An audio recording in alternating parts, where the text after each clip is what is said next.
What piece of advice would you give me? Okay, is this really a true story? No, this is. it really you? I do have some inventions brewing around up here. They're not necessarily as tech, right? Probably as what code launch needs. Okay. Well, I'll just say, I'll kind of just explain our curriculum during the competition phase. We're looking for the following criteria.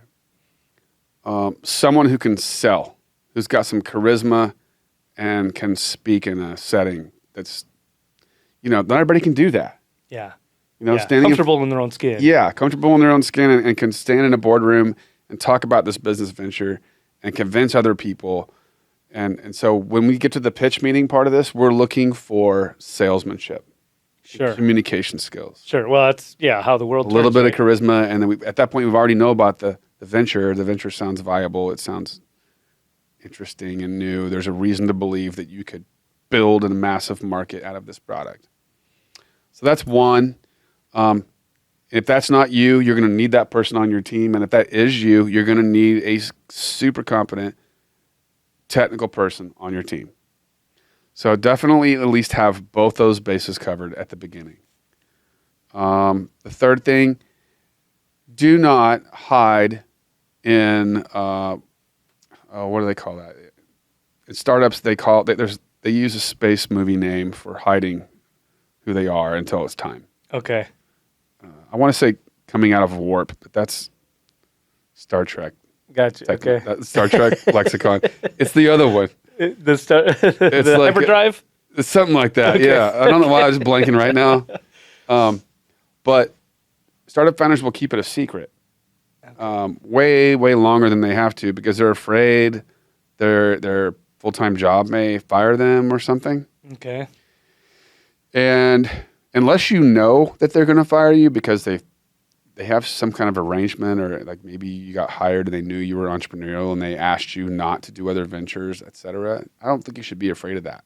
Yeah, yeah. Or maybe is it a case in, I don't know, I'm just speculating here, but if they're developing something on a company time or whatever, right? Then if what about intellectual property?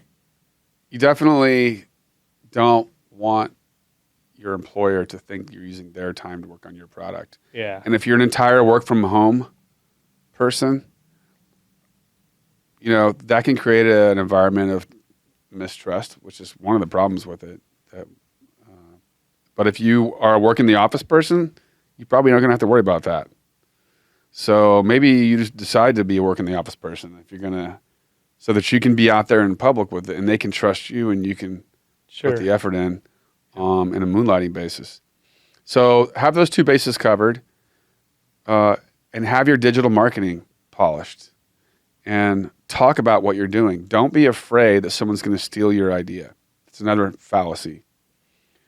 Human beings don't go around stealing other people's business ideas at the beginning stage like this because they're an enormous amount of effort to get them started and to make it work. It's years and years and a bucket of sweat the whole time to get there. And sometimes we have founders that are like, I don't want to say everything. I don't want to give away the secret sauce on stage. And all that does is make sure they lose. Okay. So if I'm hearing you right, like by the time they're there, sharing what they're doing, they're so far ahead of the curve than somebody that would steal it at that point, right? People aren't going to, everybody, it's human nature. People are never so enamored with your idea that they decide to just take up your track and outdo you. It just doesn't happen. Right. It happens in big business, right? Big business that have they're competing over the same product space. They try to outdo each other. That's different. I literally have never seen, no one has ever complained about that happening in the Code Launch community. And I'm going on like 12 years. Yeah. And this will be, I think, our 21st event. I don't think it's a reasonable fear. Okay. A concern. Fair. Yeah. Another thing is you need to have your formation set up, and you need to have some accounting. You need to use a safe note at the beginning if you do a friends and family raise. Okay. Don't include friends and family that shouldn't be investing in you because they're going to be stressy. Yeah, asking you like, hey, Like these need to be people What's that going on? understand that they're probably saying goodbye to this money for 10 years. yeah, 10 years. How long is it going to take? Well, we're shooting for 7, but you should be prepared to not have a return for 10 years. That's what you should say. yeah. Isn't it? Not exactly, but isn't that kind of like what Bezos, right, told his investors early on? Like, I don't hey, know what he told him, but not exactly, but like, hey, you got to be in this with me. Like, you may not see a return on this yeah, for a while. The one of the reasons that the going interest rate market has a big impact on early stage venture raises is the 10-year U.S. Treasury note, Yeah. Okay. which is the bellwether for long-term risk capital. So, right now it's up around 4.2, 4.3 again. It was coming down to Yep. Yeah. got down below 4 mortgage for a rates while. follow it, right? But it's not going to come down to back what it was until the Fed is able to consistently lower it because inflation is totally squashed and economic conditions necessitate it, right? Yep. Ain't going to happen. So people that have large sums of funds that they can put into an early stage allocation are looking at that. Okay, do I want to get 4.37 annually for 10 years and have every bit of my principal back plus the 4.37 guaranteed?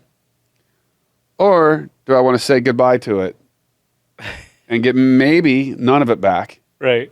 or maybe many times more of it back? Right. Speculative for Yeah. sure. And so I would always do a friends and family raise with a safe note and try to delay a priced round raise, which actually creates your first true valuation. Okay. You can say your valuation is whatever it is, but until someone hands you a check for a certain part of the company, that's when you have a valuation. Right. And that's your valuation. Try to delay that as late as possible. Okay. As late as possible, because the more traction you have without it, the more the investors are impressed and want to be a part of it. Cool. So you don't have to beg investors to invest in your early stage tech venture if you've got $10,000 a month in recurring revenue and customers, even if your team is tiny and about to break their bodies and minds working late hours and nights and weekends. You'll get investors. The investors are going to see that and like it. Yeah. Okay. And then you're going to get a better valuation when it matters.